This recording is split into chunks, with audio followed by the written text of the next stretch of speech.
நாம் இன்னைக்கு பார்க்கக்கூடிய ஆசனம் அர்த்த சக்கராசனம். அர்த்த சக்கராசனுடைய பலன்னு சொல்லக்கூடியது மார்பு பகுதியை விரிவடைய செய்து தோள்பட்டையை பின்னாடி இருக்கும். லங்ஸுக்கு வரக்கூடிய சுவாச குழாய்களை சீராக செயல்பட வைக்கின்றது. பின்னாடி வளைகிறதுக்காக ஸ்பைனல் கார்டு முதுகெலும்புக்கு பின்னாடி வளைகிறதுக்கான பிளெக்சிபிலிட்டியை உண்டு பண்ணுகிறது. இது இதனுடைய பலம். லிமினேஷன் அப்படின்னு சொல்லக்கூடிய நேரத்தில் ஹை பிபி தலை சுற்று அதிகமாக இருக்கக்கூடியவங்களும் லங்ஸ் சம்பந்தமாக ஹார்ட் சம்பந்தமாக பிரச்சனை இருக்கக்கூடியவங்களும் செய்யக்கூடாது. மற்ற அனைவருக்குமே இந்த ஆசனம் செய்யலாம். 1 கை பின்னாடி வைப்போம். கைகள் வைக்கக்கூடிய நேரத்தில் இந்த மாதிரி திருப்பி கையை திருப்பி வச்சிருக்கோம். 44 பின்னாடி எடுத்துட்டு 2 சுவாசம் உள்ளாடி வைக்கணும். பறந்து மேல மேல தூக்கணும்.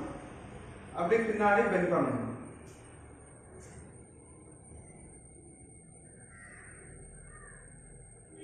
3 சுவாசம் முன்னாடி எடுக்கணும். பறந்து நேரா வரணும்.